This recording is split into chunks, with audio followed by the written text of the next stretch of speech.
a trusted voice of truth and light. The narratives that mislead most of us aren't outright lies. They're the deliberate omission of facts that could give us a more complete picture. And a rally point for those who've accepted the reality that they are not sheep. The world needs your leadership, and the essence of leadership is using your influence wisely wherever you happen to be standing. This is the Bryan Hyde Show. Well, hello there, and welcome to the show. Oh, we are going to revel in wrongthink so hard today. I hope you warmed up a little bit beforehand, because this might actually get a little strenuous. Can I start out just by noting that among the people I would least want to be a Supreme Court justice right about now? I don't know if you've heard, but the state of Texas filed an election integrity lawsuit against Pennsylvania, Georgia, Michigan, and Wisconsin.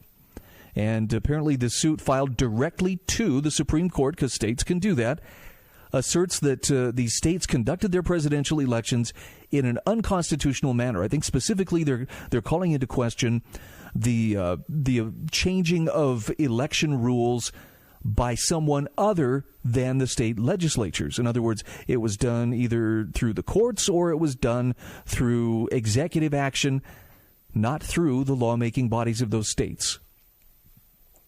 I was listening to my friend Joe Carey, who, as an attorney, was giving a very, very good explanation and background on this issue.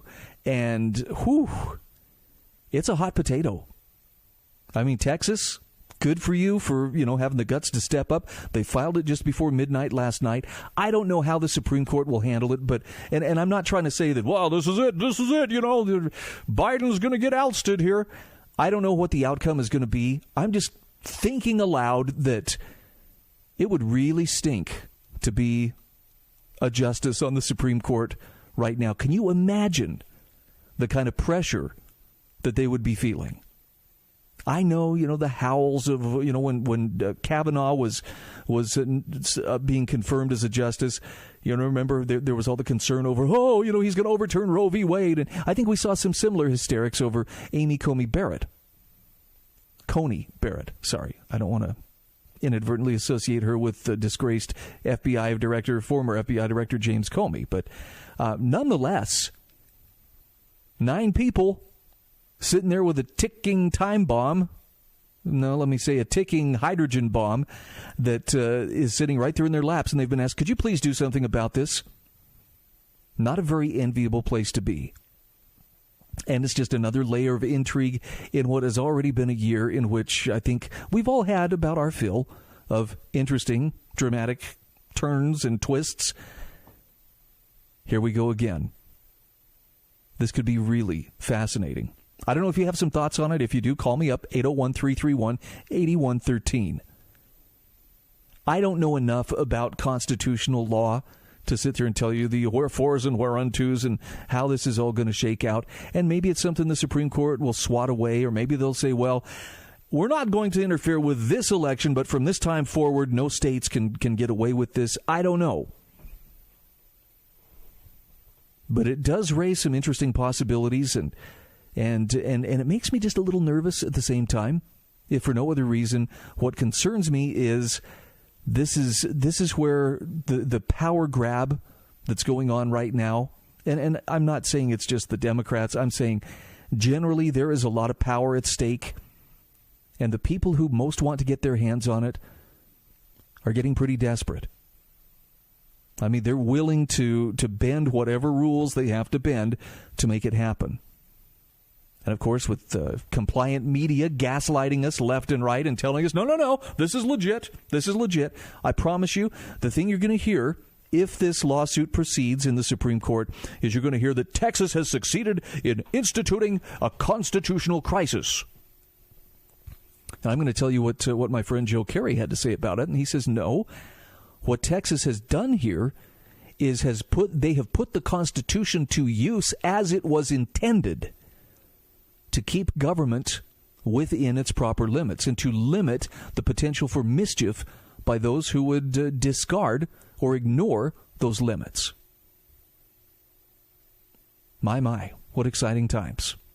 Let's go to the phone. Caller, welcome to the show. Do you ever get the feeling you're being just conditioned year after year? That's what people are doing. I mean, I'm looking at the Brits here, and they're just lining up to take that vaccine. Oh, well, I guess that's as far as what the media is telling us. But, yeah, I just feel like we are just slowly, constantly being conditioned. Like, if we let this go, we deserve everything we get. Yeah, that's sad but true. Yeah. Oh, it's true. And yet, at the same time, look, I'm all for let's keep the system or the process honest as possible. But I'm also convinced that, Rob, at some level, we've got to pare back the power of politicians by making them irrelevant in as many places as possible. I know you. I know you like that theory, and I like that theory as well. But the problem is we're constantly participating in this same shenanigans. I mean, let me break it down, though. Let me put it this way. Sure. Politicians have exactly as much power over us as you and I agree to give them. In other words, yes, the degree to which you and I are willing to be obedient to whatever it is they write on a piece of paper or dictate from their throne of power, that's how much power they have over us. If we withdraw that, there's so many different scenarios where you don't even know you're breaking laws, and you are, according to what's on paper. Therefore, you find yourself in a predicament if you come across these situations and you are within if you're coercing with government, you find yourself in these positions. Like here's a great example. I live in Sandy City, right? So I got this property outside my property, and it's not mine. I don't take care of it, and I'm not supposed to take care of it. It's part of this high density housing people that for some reason they've been able to allocate taxpayers' property to private entities now. That's what's going on now. So I've called up on code enforcement 5 times at least with these people, because it's either the sprinklers are running full bore, never stopping, or it's the desert, trees are dying, garbage is in there, it just looks like crap, right? And it's right up against my house. But when I bought the house, that stuff wasn't there. Okay, it was not there. It just was blended in with the project. So these people agreed to take the property and also agreed to maintain it. That's including snow removal and weeding and wood chips and making it look nice all the time consistently, and it doesn't take that much to do. I've called over 5 years trying to get this. Finally, I had the code enforcement guy in front of my house today, and he actually tried to say something about my park strip that I was like, yeah, so mine looks just like the guys across the street. So his is out. So you're going to write him up too as well? And I've gotten to the point with the bosses of the city, and I'm just like, when are you guys going to write these guys a citation and make them hold their feet to the fire to the contract that they agreed upon? Because that's what's going on now. I'm stuck here doing the maintenance on these places because I'm getting tired of looking at it. And, you guys are here. You're getting a paycheck. You're always going to work. You're driving around $80,000 trucks. And these people are sitting here getting away with this year after year. When are you going to do your job? Now, that's the way you got to talk to people. Let me make sure I understand, though. Are you actually calling for more government, whether it's on your neighbor or, by extension over your property? Are you calling for more government interaction in your life?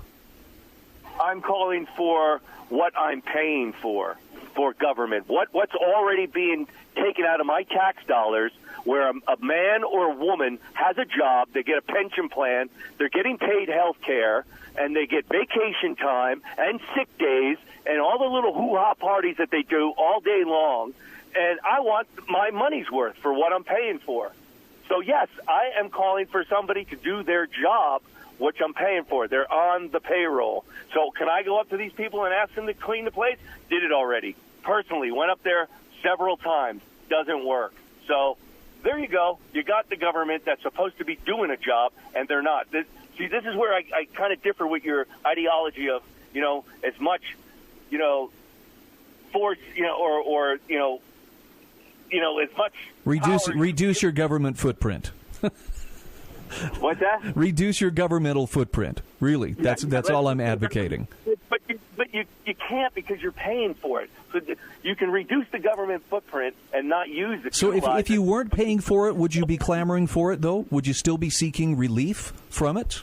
I'm asking in sincerity. No, because if government wasn't there, okay, to do what they're supposed to be doing, let's just say with the code enforcement thing there, okay, it gets to where it gets. That's where I guess it gets questionable to me, Rob. I don't know that government is supposed to be doing that in the first place. And frankly, I'd be the guy who'd be happy to not be paying government to do a lot of the stuff that it's currently doing and see it taken care of by the private sector. But, sometimes we take the easy way, and that's where a lot of people want to go. Thanks for the call. This is the Bryan Hyde Show.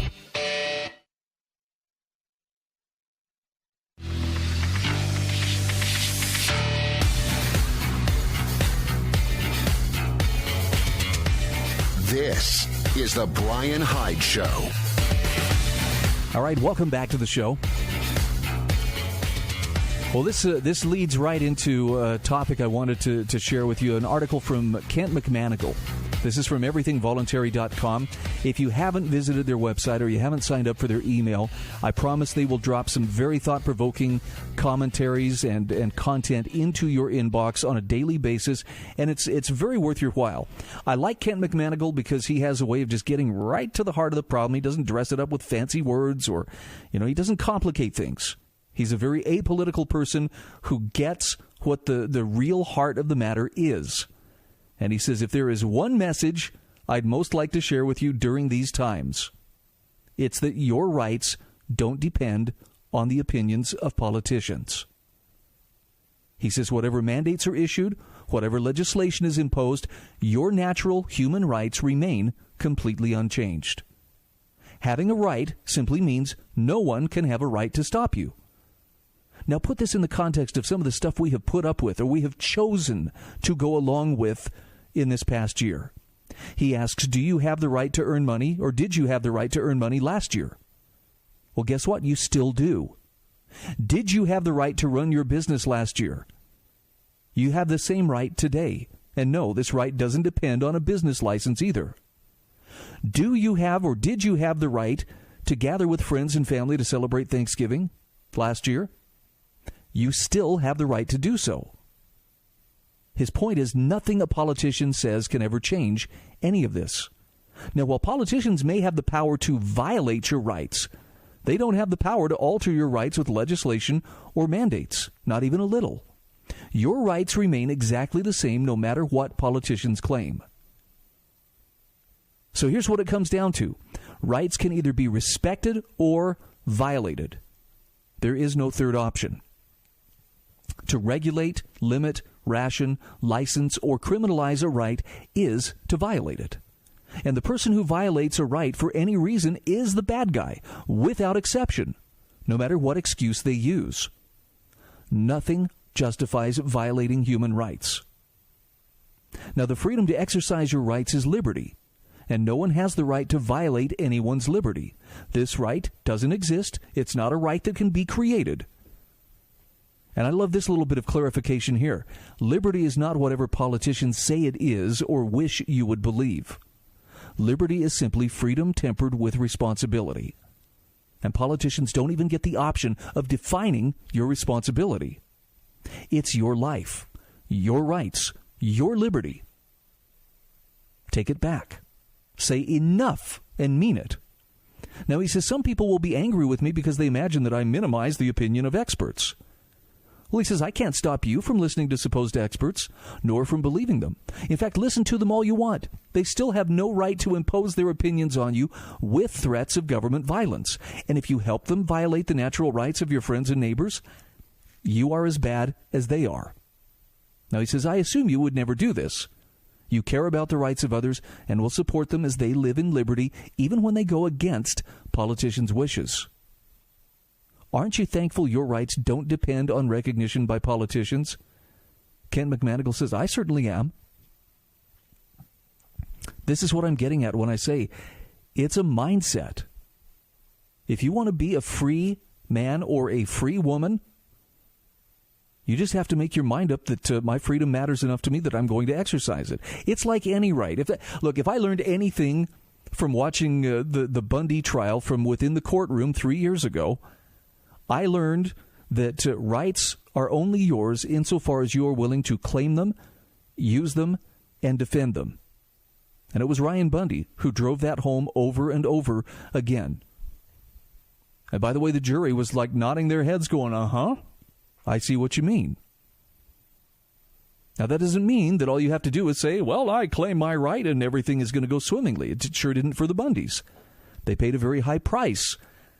But in the end, they prevailed because they claimed their rights, they used their rights, they defended their rights.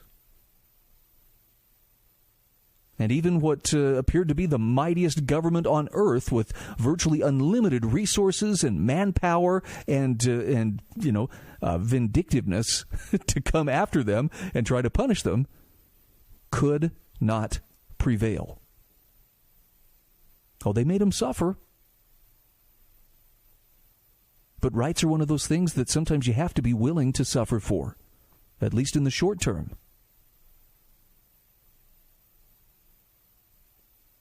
You and I have a lot more power over what's happening in our lives than we'd like to think. And you understand, I hope. I pray you understand.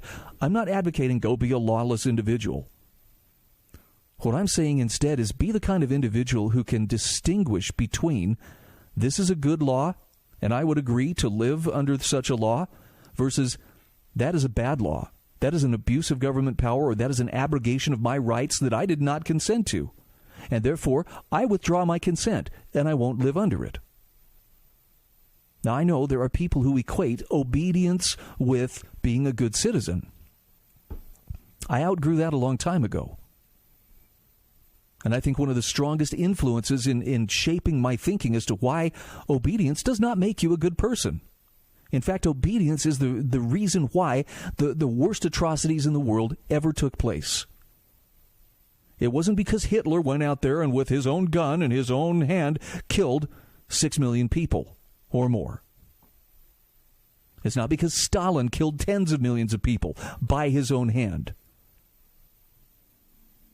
The only way that they were able to do the horrific things that they were responsible for was because they convinced enough people to consent and to go along with them, and this is right because it's legal, and therefore we have a right to do this, and enough people obeyed, whether it was out of a sense of good citizenship or just out of a sense of, well, it's wrong, to go against the law. So one of those strong influences for me was Sophie Scholl, one of the founding members of the White Rose Society. I don't know how to communicate how illegal, how dangerously, like deadly illegal it was to criticize their government at the time that she and other members of the White Rose were printing and distributing leaflets urging, begging their fellow Germans, please stop supporting this madman. Please stop supporting his total war effort. But they knew that they were putting their lives on the line. But they believed in something strong enough, and they withdrew their consent, and even though they had to operate in secrecy, they still did what they felt was the right thing to do. And when they were caught, even when Sophie was given an out by the Gestapo interrogator, Inspector Moore, who was questioning her, he told her, your brother's taken full responsibility. He says you knew nothing about this and that you were just in the wrong place at the wrong time. Is that true? She could have said yes. She could have said, yeah, I had no idea, and they would have sent her on her way. But faced with that moment of truth, she said instead, and this is directly from the transcripts taken by the Gestapo during her interrogation, I'm glad I did it, and I would do it again. That's what courage looks like. Now, she was given a show trial along with her brother and their friend, Christoph Probst. They were convicted. They were executed in a very short matter of time. Within days, they had all been beheaded. You may say, well, that just proves then it's a failure. Why would anybody want to do something like that? And I submit that if you have to ask that question, you probably haven't given serious thought to what you care about enough, or you care deeply enough for, that you would be willing to risk some part of yourself, whether it's your good name, your job, relationships, status, maybe even your life. I mean, none of us wants to find ourselves standing at that crossroads, right? But I'm sure grateful for the people who did and who had the kind of character that they could answer with confidence, yes, I'm willing to make this stand no matter what the cost is. They are heroes in every sense of the word. This is the Bryan Hyde Show.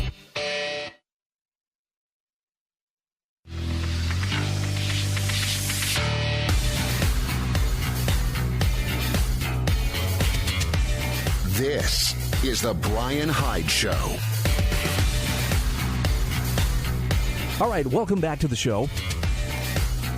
I hesitated about bringing this up, but I'm going to do it just because it's a thing. And I don't mean to exclude anybody, but, look, we talk a lot about mask wearing, and I understand it is one of the big dividing issues of our time. I even people who I love dearly, and even the people who I count as some of my closest friends, we don't see necessarily eye to eye on this. And that's okay. It's not a matter of, well, but they have to agree or we are mortal enemies. It's more a matter of, okay, we're having a hard time coming to agreement on this issue. But yesterday, the waters became muddied a little bit more. And let me just give you some background here. I live in Utah. And in Utah, the LDS religion has been a predominant force in the state for a long, long time. Okay, Mormon culture is all over the state of Utah. There's a reason why when you go to Salt Lake City, the whole city, the downtown area, is kind of centered around Temple Square. And it's very beautiful, one of my favorite places to go, especially in the Christmas time when there's lights everywhere. But there has been a lot of I'm going to use the word controversy, but it's just, there's been some friction over the sense of, well, what about masks? And part of it goes back to earlier this year. I think it was back in August or July, where certain regional or statewide leaders within the Church of Jesus Christ of Latter-day Saints made the comment that, we think people should wear masks, and we encourage you to wear masks because that is the Christ-like thing to do, or that is how you show your love for your neighbor. And a lot of people, myself included, are like, oh boy. Not because we're thinking, they've been misled and the New World Order has co-opted them and they're using them to, push their agenda. Not that at all. It's more like, oh boy. Because the self-righteous, and I'm sorry to be so blunt, but in Utah Mormon culture, self-righteousness is an art form. It has to be seen to be believed. And those who have grown up around it or lived within it long enough, you kind of get a little bit blind to it. It's like, it reminds me of when I went to visit my kids in Alaska 4 years ago, and was the first time I stepped up on the docks where they were working, I was like, whoa, oh man, that smell of fish and low tide is overpowering. But they said, relax, within a couple of days you're going to get nose blind, you won't even notice it. And you know what? They were right. Okay, it's the same kind of thing in this cultural sense. You become familiar with it to the point where you don't even notice that, that's just kind of one of those quirky things that happens. And when I talk about that self-righteousness, it's the idea that, I'm going to show this outward display of my obedience and my rectitude, and I'm going to chasten you, brother or sister, that you seem to be falling short. What a shame. What a shame that you would choose damnation over embracing the point of view that I know is right. Now, yes, I'm exaggerating somewhat, but I'm telling you, it's a real attitude. And if you haven't seen it, count yourself lucky. But it happens. And so when Elder Dale Renlund, who is one of the apostles in the LDS Church, made a statement yesterday about, it was a video that was recorded actually before he was diagnosed with COVID-19, about how wearing a mask shows that you care about the most vulnerable among us, and that it's an act of Christ-like love for a person to wear the face mask. I know there were a lot of us, myself included, who kind of looked at one another and went, oh boy. the self-righteous folks are going to turn this up to 11. This is not, by the way, a criticism of Elder Renlund. This is how some people will take that as permission to go forth and be a Pharisee. And boy, some of them got the message. The posts started on Facebook almost immediately. My friend's daughter wrote a response to what she was thinking about this. And I'm not trying to exclude people who are either outside of the LDS Church or have no particular, tradition of faith. But you have to understand when you define your life by spiritual truths, and I count myself as one of those people who there are spiritual truths that very definitely guide how I live my life. It's hard to find yourself at odds with people who ostensibly should be on the same page with you, members of, a common faith, members of your congregation, and so forth. So this is what my friend's daughter wrote. Her name is Keira Wilcox. She is a brilliant writer, and she wrote this essay called Tough Enough to Be Kind. Now, maybe I'm the only one who needs to hear this, but I know that I've got some friends who are very much not down with wearing masks, whether it's because the government told you to or because some Pharisee came along, and not Elder Renlund, but one of the self-appointed Pharisees who came along and said, you have to do this because someone in authority has said so. She says, I've never been on the outskirts of the church, but I found myself there today. She says, I've never had a major doctrinal wrestle or issue with any policy or practice of the church. And then it happened. One statement, and the tables turned. She said, suddenly I was an outsider. Now, she says, let me just preface this by saying it's scary to share opinions on social media anymore. There's so much contention, division, and opportunity for offense. And she says, my intention is not to add to the clamor, but to navigate it. So I plead with you, if my post or opinions offend you, please give me grace, forgiveness, and tolerance. I'm just sharing my super personal thoughts in case anyone else felt the same way. She said, it happened when Elder Renlund posted to announce the phased reopening of select temples. They've been closed due to COVID concerns, just so you understand. In his post, he said, wearing a face covering is a sign of Christ-like love for our brothers and sisters. Now, she says, for many reasons, I do not agree with this statement. I was shocked, confused, and angry when I read those words. And she says, I wondered if there was a place for me in the church anymore. I wondered if my beliefs were too different, or if the church was led by real apostles, or if they'd all been deceived. So she says, with shattered trust, I went to my studio to work, and while I worked, I thought and wrestled, and I listened to you too, like I often do when I'm feeling a lot of emotions. And she said, a line from the song, There Is Light, stood out to me. The lyrics asked, are you tough enough to be kind? And she said, my mind turned to the members on social media who already had begun to share Elder Renlund's statement like a sword, using it to judge and persecute those in the church with different beliefs and opinions. She says, I reflected on the hundreds of comments I'd read on the original post. And so often it seems to me that the people who crusade the loudest for others to be Christ-like are the ones sitting smugly behind masks, refusing to show Christ-like love or tolerance toward anyone with a different view. And then she says, I wondered, am I the same? Do I judge them? Or am I tough enough to make my own choices for myself and my family and allow others the sacred space to do what they believe is right, free from my judgment? Let that sink in for just a second. Do you hear what she's asking? Do I judge other people, or am I tough enough to make my own choices for myself and my family and allow others the sacred space to do what they believe is right, free from my judgment? She says, while I wrestled with this, I had 4 distinct thoughts. Number 1, do we really believe in grace? Do we believe that by our own best efforts, striving to do what we feel is right, that God will bless us and make up the difference? Or do we believe that God's grace only works with 100% compliance? Is there room for both sides to exist? And when it really comes down to it, is our trust in God or in the arm of the flesh? Number 2, she says, if my best efforts to explain myself and stand up for what I believe is right is mocked, or I'm labeled as not Christ-like, can I simply choose to be kind in return? And not just refrain from saying unkind things, but to completely refrain from thinking them as well. Number 3, do I realize that living in this time with all of its turmoil, contention, and divisive social media presents quite possibly the greatest opportunity to develop more compassion and kindness than at any other time in the history of the world? And fourth, and she says this was the most comforting one, when she was a student at BYU, she says, we learned how to discern and answer the question, what is doctrine?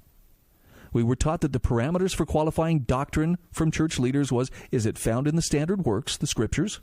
Is it an official proclamation or declaration with the united voice of the prophet and apostles? And is it taught repeatedly in general conference or found in the church handbooks? So in summary, she says a single statement from a church leader, even an apostle, does not constitute doctrine.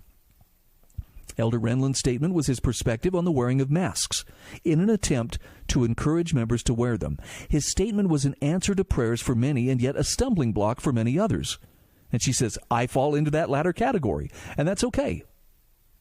She said, after pondering this, I had a warm feeling of peace that there's still a place for me in this church, even when my views don't align, or I sin differently. God still wants me there. I'm not Christ-like in a mask-wearing way, but I am in many other ways, or at least I try hard to be. I don't have to leave the church because I don't equate wearing a mask with being Christ-like. And she says, but isn't that the wonder of it all? That Christ taught us to love our enemies? No, really, let that sink in. Our enemies. People who actively seek our harm. People who on one hand threaten health by not wearing masks and on the other threaten the fabric of our liberty by wearing them. Both sides have reason to point at the other and cry enemy. But she says Christ taught us to do good and love those people who choose not to be Christ-like. I'll have this posted in the show notes. It's an essay worth your time. This is the Bryan Hyde Show.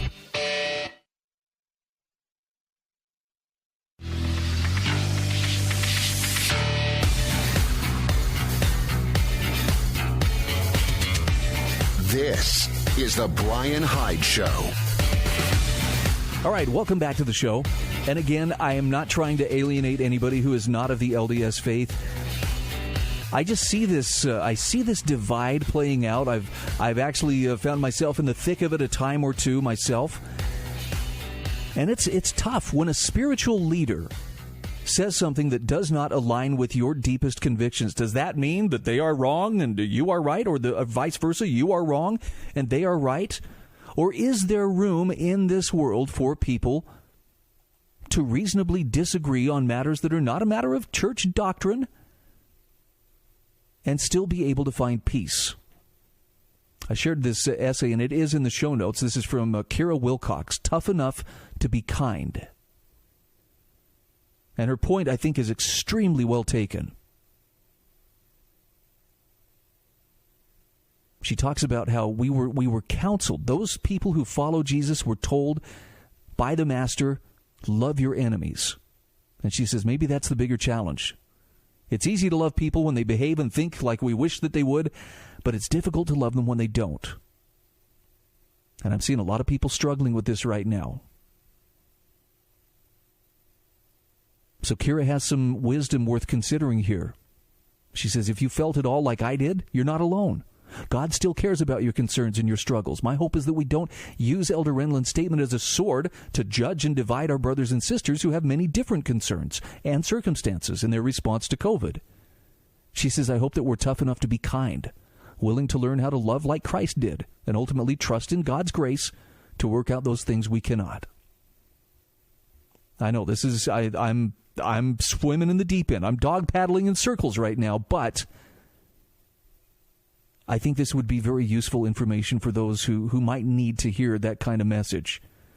Anger is not going to get you further. And I don't care if it's with the mask issue. I don't care if it's with politics. There is plenty of anger to go around and enough to spare. We don't need to bring more into the equation. What we need right now is a good outbreak of CS. You familiar with this? Have you heard about this? It's not quite an epidemic, but there does seem to be an outbreak of it. Jeff Minnick wrote about this on Intellectual Takeout, and I thought this was actually kind of encouraging, even though I'm really not into, things spreading, and CS. Maybe this is going to scare some people too. He says, my daughter's friend, I'll call her Amanda, never wears a mask anywhere. And when the clerk standing outside our local grocery store distributing free masks and hand sanitizer asks if she'd like a mask, Amanda smiles and says, no, thank you. If he asks, are you sure? She nods and says, I don't have to wear a mask. I suffer from CS. The clerk then says, I'm sorry, and waves her inside the store. I guess, CS carries kind of a dire tone. It sounds like some congenital ailment of the lungs or the heart, maybe some affliction derived from asbestos or smoking. Now, Jeff Minnick says, I laughed when I first heard this story, but then I got to thinking, why is it I have so detested masks ever since the first day that the governor mandated them here in Virginia? If masks protect others, shouldn't I be happy to cover my mouth and nose? When I'm in my Honda Civic, I practice defensive driving. I don't tailgate. I'll double-check my rearview mirror before changing lanes. If another driver behaves rudely or foolishly, I try to keep my cool. So why am I having such difficulty showing people similar courtesies when it comes to wearing a mask? And then he lists out a number of reasons from least to most important. I don't know, maybe you'll relate to some of these. Comfort. That's a big one. He says the masks I wear irritate my cheeks and chin and also stifle my breathing. After spending just 15 minutes masked in the grocery store, I start feeling like a caged animal as I pull and tug at the corners, seeking air and relief from discomfort. Then there's the matter of glasses. Wearing a mask fogs up my glasses, in turn demonstrating that the mask is not working. My breath is escaping around the corners. Then he talks about ineffective protection. Physicians and scientists have argued about whether masks even work. The thousands who signed the Great Barrington Declaration, including prominent epidemiologists, argue against lockdowns and for herd immunity instead, encouraging the healthy and young to resume their normal lives. This is how they put it. Those who are not vulnerable should immediately be allowed to resume life as normal. Simple hygiene measures such as hand washing and staying home when sick should be practiced by everyone to reduce the herd immunity threshold. Schools and universities should be open for in-person teaching. Extracurricular activities such as sports should be resumed. End quote. So young, low-risk adults should work normally rather than from home. Jeff Minnick says restaurants and other businesses should open. Arts, music, sport, and other cultural activities should resume. And though the signers make no mention of masks, he says you can assume by their use of normally that they're not fans. Then there's the matter of dehumanization. He says masks reduce our ability to read the thoughts and emotions of others. They hide a part of our personality and our individuality. And then there's also the attack on individual responsibility. By issuing edicts rather than guidelines, governors are treating their constituents like children. Because so many of us fear COVID-19, in part thanks to the constant drumbeat from the mainstream media, we've let them get away with this ploy. How is it that any governor has the power to issue such directives for such an extended period of time? And finally, there is the attack on liberty and the advent of totalitarian directives. The Biden team has already promised a nationwide mandate on mask wearing and possibly severe lockdowns on businesses and schools. After 8 months and counting of this pandemic, some of our governors and mayors have conditioned us to obedience. So the odds are many Americans will comply with the new batch of edicts. Well, he says that brings in some questions. So suppose in an effort to control global warming, our federal government ordered gas rationing, with thermostats lowered in all public places during the winter and raised in the summer. Suppose the government laid down a moratorium on travel ostensibly in the interest of saving fuel. Suppose a COVID-19 vaccine was developed, as seems to have finally happened, and our rulers ordered everyone to take that vaccine, punishing those who refused via a facsimile of China's social credit system, limiting nonconformists' ability to travel, serve in the armed forces, or attend certain schools. And he asks the question, what would we do then? Maybe it's time we all developed a good case of CS. You understand, that's common sense. That's all it is. Common sense. Now, I know, I hear people saying, well, if it's so common, why is it such a rare thing? I can't tell you. I do know we're doing a pretty good job of scaring ourselves to death over COVID. I'll include this in the show notes. This is an article from Keith Gandal. This was from the American Institute for Economic Research, about how fear is one of the key components of an unhealthy life. And if you think about this, it makes sense. I mean, you you experience stress when you're under fear. That lowers your immune system's ability to fight disease. If you really want to strengthen your immunity and avoid infection, really, not living in a state of fear is probably a good idea. I have a good friend whose mother-in-law passed away some years ago, and it's really sad because she was getting sick, and they couldn't figure out what it was that was making her sick. But she had lived in fear for many, many years that she would get cancer. And ultimately, the day came where she was sick enough, she went to the doctor. They diagnosed her with a very, very late-stage colon cancer, and literally within days, she had passed away. And my friend commented to me about how odd it was that the thing she feared most was the thing that killed her in the end. Now, look, I'm not trying to make some kind of medical connection here, so if you only think about good things, that's all that will ever happen to you. But I think there is something to be said for the power that our thoughts have. Whether consciously or subconsciously, I think they can have an influence. If you tell yourself over and over multiple times a day, I'm sick as a dog, I'm sick as a dog, would you really be surprised if you don't go around feeling sick as a dog?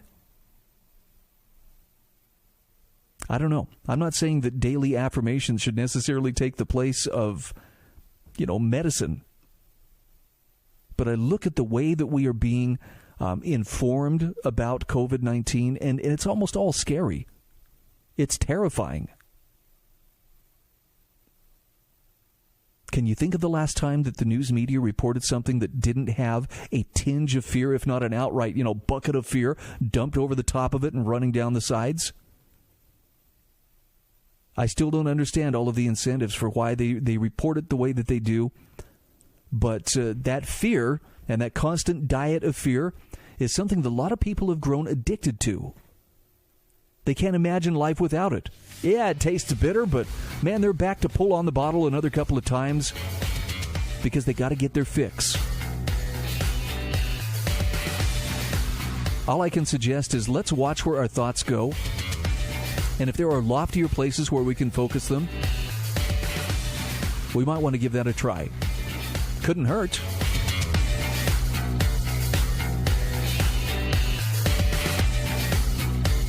This is the Bryan Hyde Show.